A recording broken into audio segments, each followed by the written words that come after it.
Hello दोस्तों हम solve कर रहे थे एचपी पुलिस कांस्टेबल का प्रीवियस एग्ज़ाम। ये एग्ज़ाम 2015 में हुआ था और मैथ्स के इसमें टोटल 10 क्वेश्चंस पूछे गए थे। तो फर्स्ट पार्ट में हम पहले 5 क्वेश्चन सोल्व कर चुके हैं। अगर आपने वो पार्ट नहीं देखा है तो उसका लिंक मैंने डिस्क्रिप्शन बॉक्स में डाल दिया है, तो वहाँ से आप फर्स्ट पार्ट देख सकते हो। आज के सेशन में हम बचे हुए 5 क्वेश्चंस करेंगे और हर बार की तरह हर क्वेश्चन को यहाँ डिटेल से सोल्व करेंगे ताकि आपको आपके आने वाले एग्ज़ाम्स में हेल्प हो सके। तो चलिए स्टार्ट करते हैं आज का क्वेश्चन नंबर फर्स्ट। इसमें बोला है 3 कुर्सियां तथा 2 मेज़ों की कीमत 700 रुपये है, जबकि 5 कुर्सियां तथा 3 मेज़ों की कीमत 1100 रुपये है। तो बोलता है कि 2 कुर्सियों तथा 2 मेज़ों की कीमत क्या होगी। देखो, यहाँ हम लीनियर इक्वेशंस बनाएंगे। 2 लीनियर इक्वेशंस हमने यहाँ से बनानी है और उनको एलिमिनेशन मेथड से सोल्व करना है। हमारे को हमारा आंसर मिल जाएगा। देखो, हम मान लेते हैं कि एक चेयर का जो प्राइस है, चेयर को मैं सी से रिप्रेजेंट कर रहा हूँ, एक चेयर का प्राइस हम मान लेते हैं यहाँ से एक्स है, ठीक है ना। और एक टेबल, टेबल को टी से डिनोट कर रहा हूँ मैं, एक टेबल का प्राइस मान लेते हैं कितना है, बाई है। अब देखो फर्स्ट लाइन में क्या बोला है, 3 कुर्सियों तथा 2 मेजों की कीमत 700 रुपये है। अब देखो, अगर एक चेयर का प्राइस x है तो 3 चेयर का प्राइस कितना होगा, 3x। और अगर एक टेबल का प्राइस बाई है तो 2 टेबल्स का प्राइस कितना होगा, 2 बाई। 3 कुर्सियां और 2 मेजों की कुल कीमत कितनी है, 700। तो 3x plus 2y equal to 700 आ जाएगा। इक्वेशन नंबर फर्स्ट आ जाएगी हमारे पास। अगला सेंटेंस पढ़ो आप। इसमें लिखा है 5 कुर्सियों तथा 3 मेजों की कीमत 1100 रुपये है। अब देखो, यहाँ से एक चेयर का प्राइस अगर x है तो 5 का कितना होगा, 5x। और 3 मेजों की कीमत, तो एक मेज बाई का है तो 3 कितने के होंगे, 3 बाई के। और 5 चेयर और 3 टेबल्स, इनकी टोटल कीमत कितनी है, 1100 रुपये। तो इक्वेशन नंबर ये सेकंड हो जाएगी। अब देखो, यहाँ से हम एलिमिनेशन मेथड लगाएंगे।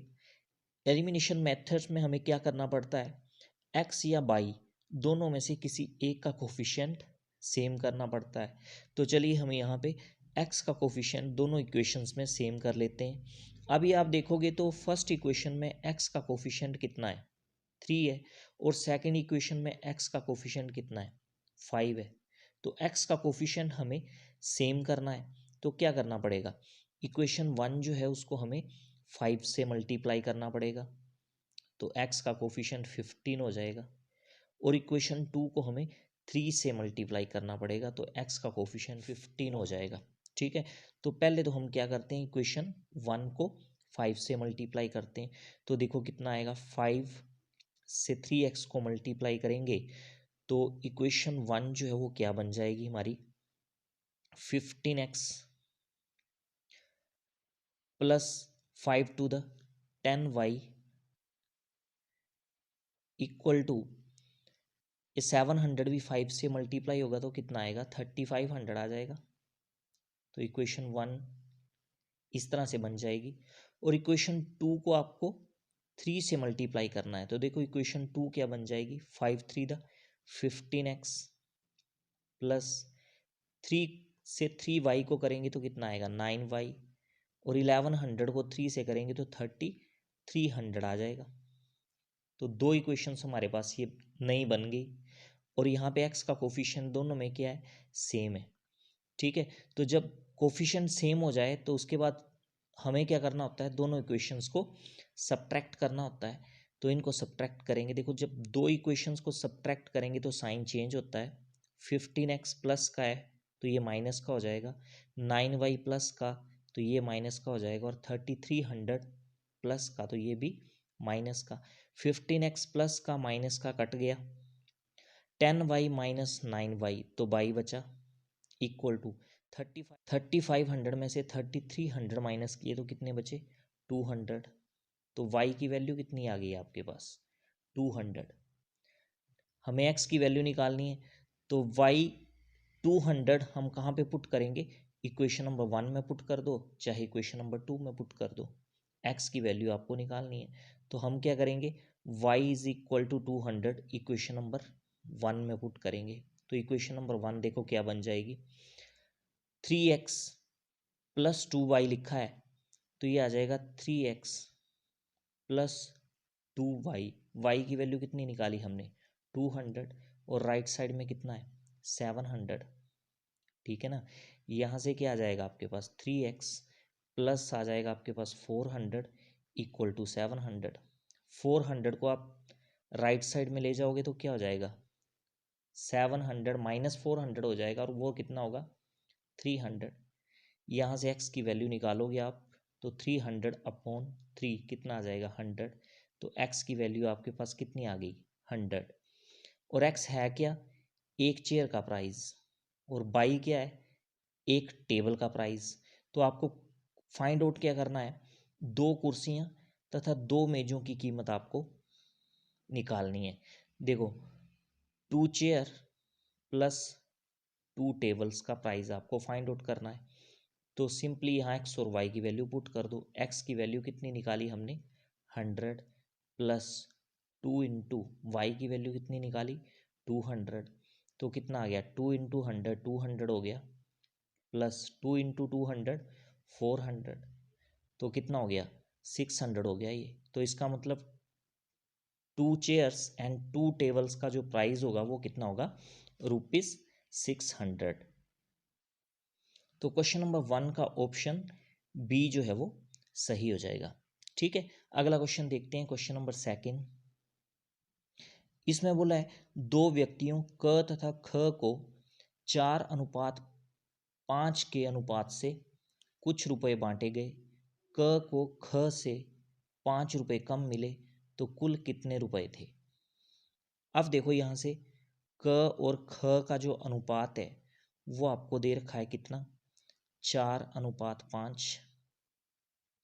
ठीक है ना, आगे बोला क को ख से 5 रुपए कम मिले।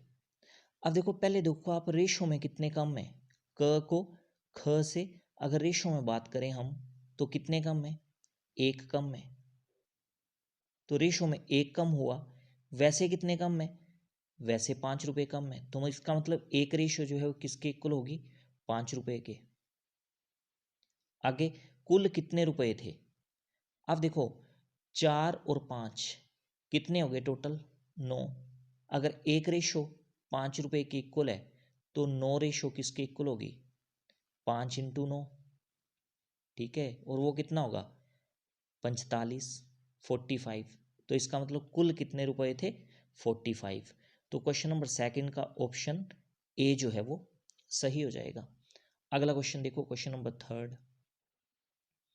क्वेश्चन नंबर 3 में बोला है, एक बैग में 5 लाल गेंद, तो साथ साथ में लिख लेते हैं।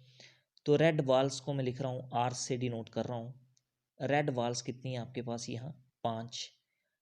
8 नीली गेंद, तो ब्लू बॉल्स कितनी है आपके पास, 8। 4 हरी गेंद, तो ग्रीन कितनी है, 4। और 7 काली गेंदें, और ब्लैक कितनी है, 7। यदि बैग में से बिना देखे एक गेंद निकाली जाए तो क्या संभावना है कि वह गेंद हरी नहीं है। तो आपको प्रोबेबिलिटी निकालनी है किसकी, हरी गेंद नहीं है, उसकी प्रोबेबिलिटी आपको निकालनी है। पहले यहां से देखो आप टोटल बॉल्स कितनी हुई है आपके पास, 5 + 8 कितने हो गए, 13। 13 + 4 17, और 17 + 7 24। तो जो आपके पास टोटल बॉल्स हो गई वो तो होगी 24। अब आपको निकालनी है प्रोबेबिलिटी कि हरी गेंद नहीं आए। बैग में से एक गेंद निकालनी ना आपको, तो उसने बोला कि क्या प्रोबेबिलिटी है कि हरी गेंद नहीं होगी। तो पहले तो हम निकालेंगे यहाँ पे हरी गेंद आने की probability, probability of green ball. तो वो कैसे निकालते हैं, जितनी ग्रीन बॉल्स हैं वो आ जाएंगी आपकी न्यूमिनेटर में। तो ग्रीन बॉल्स कितनी है, 4, तो 4 आ जाएगा न्यूमिनेटर में, और टोटल बॉल्स डिनोमिनेटर में। इसको काटोगे तो आएगा 1/6। तो 1/6 क्या है आपके पास? Probability of green balls. पर आपको क्या निकालना है? प्रोबेबिलिटी ऑफ नॉट ग्रीन, यही पूछा है। तो जब आपको ग्रीन की प्रोबेबिलिटी दी हो और नॉट ग्रीन की निकालनी हो तो क्या करते हैं हम? 1 में से ग्रीन की जो प्रोबेबिलिटी है वो माइनस कर देते हैं, ठीक है ना। तो यहां से एलसीएम आ जाएगा आपके पास 6, और न्यूमरेटर में क्या आएगा? 6 - 1। तो 6 - 1 कितना हो गया? 5। 5/6। तो 5/6 क्या है आपके पास? प्रोबेबिलिटी ऑफ नॉट ग्रीन, हरी गेंद नहीं आने की प्रोबेबिलिटी। तो 5/6 यानी ऑप्शन ए जो है इस क्वेश्चन का वो सही हो जाएगा, ठीक है ना। अगला क्वेश्चन देखो, क्वेश्चन नंबर 4। इसमें बोला है एक चोर 6 किलोमीटर प्रति घंटे की रफ्तार से दौड़ रहा है। तो देखो स्पीड ऑफ थीफ, इसको मैं ST से डिनोट कर रहा हूं, इसका मतलब है स्पीड ऑफ थीफ, चोर की जो चाल है वो कितनी है? 6 किलोमीटर पर आवर। आगे, और पुलिस कांस्टेबल 8 किलोमीटर प्रति घंटे की रफ्तार से उसका पीछा कर रहा है। तो जो पुलिस कांस्टेबल की स्पीड है उसको मैं लिख रहा हूं SP। SP मतलब स्पीड ऑफ पुलिस कांस्टेबल, ये कितनी दी है आपको? 8 किलोमीटर पर आवर, ठीक है। अब देखो, जब दो ऑब्जेक्ट एक ही डायरेक्शन में दौड़ लगा रहे हों तो जो रिलेटिव स्पीड आती है ना वो क्या होती है? उन दोनों का डिफरेंस। आगे बात समझ में। और जब दो ऑब्जेक्ट अपोजिट डायरेक्शन में मूव कर रहे हैं तो उनकी जो रिलेटिव स्पीड आएगी ना वो क्या होगा? दोनों का सम। अब देखो, चोर और पुलिस दोनों एक ही डायरेक्शन में जा रहे हैं तो रिलेटिव स्पीड क्या आएगी? इन दोनों का डिफरेंस, इन दोनों की जो स्पीड है ना उनका डिफरेंस, मतलब 8 - 6। 8 - 6 कितना होगा? 2 किलोमीटर पर आवर। तो यहाँ से अगर हम रिलेटिव स्पीड निकालें, रिलेटिव स्पीड को मैं SR से डिनोट कर रहा हूँ, तो वो कितना आएगा? 8 - 6, ठीक है ना। तो ये आएगा 2 किलोमीटर पर आवर। अब देखो आगे क्वेश्चन में क्या बोला है। यदि आरंभ में चोर और पुलिस कांस्टेबल के बीच 500 मीटर की दूरी है, देखो डिस्टेंस कितना दिया आपको? 500 मीटर। अब स्पीड आपके पास किस में है? Kilometre per hour, distance metre में, तो इस मीटर को किलोमीटर में चेंज कर लो। तो 1 metre is equal to 1/1000 kilometre, ठीक है। तो ये कितना आ गया आपके पास? काटोगे तो कितना आएगा? 1/2 किलोमीटर। तो डिस्टेंस कितना आ गया? 1/2 किलोमीटर। तो स्टार्टिंग में चोर और पुलिस के बीच में कितना डिस्टेंस है? 1/2 किलोमीटर। यहाँ से हम टाइम निकाल सकते हैं। टाइम जो पुलिस लेगी चोर को पकड़ने के लिए, वो टाइम यहाँ से निकलेगा। वो कैसे निकलेगा? टाइम का फॉर्मूला क्या होता है? देखो, डिस्टेंस अपॉन स्पीड, ठीक है। डिस्टेंस तो आपने निकाल लिया 1/2, और बात करें स्पीड की तो स्पीड कौन सी लेनी है आपने? Relative speed. तो रिलेटिव स्पीड कितनी है? 2। अब देखो न्यूमरेटर में कितना है? 1/2, और डिनोमिनेटर में कितना है? 2, या फिर इसको 2/1 भी बोल सकते हो आप। तो जब आप 2/1 को न्यूमरेटर में ले जाओगे तो ये क्या हो जाएगा? 1/2 हो जाएगा, ठीक है। तो कितना आ जाएगा? 1/4 आर। तो इसका मतलब पुलिस जो है वो चोर को कितने टाइम में पकड़ लेगी? 1/4 आवर्स। अगर हम 1/4 आवर्स को मिनट में चेंज करें तो कितना आएगा? आवर्स का मतलब है 60 मिनट, ठीक है। और 4 से 60 कट जाएगा, तो यहाँ से कितना आया? 15 मिनट। तो इसका मतलब पुलिस जो है वो चोर को कितने मिनट में पकड़ लेगी? 15 मिनट में पकड़ लेगी। पर आपको टाइम नहीं पूछा है कि चोर पुलिस को कितने टाइम में पकड़ेगा। आपको पूछा है कितनी दूरी पर पुलिस सिपाही चोर को पकड़ लेगा। दूरी निकालनी है आपको कि कितनी दूरी पर पुलिस जो है वो चोर को पकड़ लेगी। अब देखो ये तो पता चल गया हमें कि 15 मिनट में पुलिस जो है वो चोर को पकड़ लेगी। 15 मिनट में आपको निकालना है डिस्टेंस। तो देखो कितने डिस्टेंस पे पुलिस चोर को पकड़ेगी, जितना पुलिस वाला डिस्टेंस कवर करेगा 15 मिनट में, ठीक है ना। तो 15 मिनट में पुलिस वाला कितना डिस्टेंस कवर करेगा, तो डिस्टेंस का फॉर्मूला स्पीड इनटू टाइम, ठीक है। स्पीड किसकी, पुलिस वाले की, यहाँ पे पुलिस वाले की स्पीड होगी, तो पुलिस वाले की स्पीड कितनी है 8 इनटू टाइम, टाइम कितना है, पर टाइम आपको आवर्स में लेना है क्योंकि स्पीड आपने पुलिस वाले की किस में ली है 8 किलोमीटर पर आवर्स में ली है ना, तो आपको टाइम भी आवर्स में लेना पड़ेगा, ठीक है। तो टाइम आवर्स में कितना है 1/4, तो ये 1/4 आ जाएगा किलोमीटर, तो 4 to the 8 हो जाएगा और ये आ जाएगा 2 किलोमीटर। इसका मतलब 2 किलोमीटर पर पुलिस जो है वो चोर को पकड़ लेगी, ठीक है।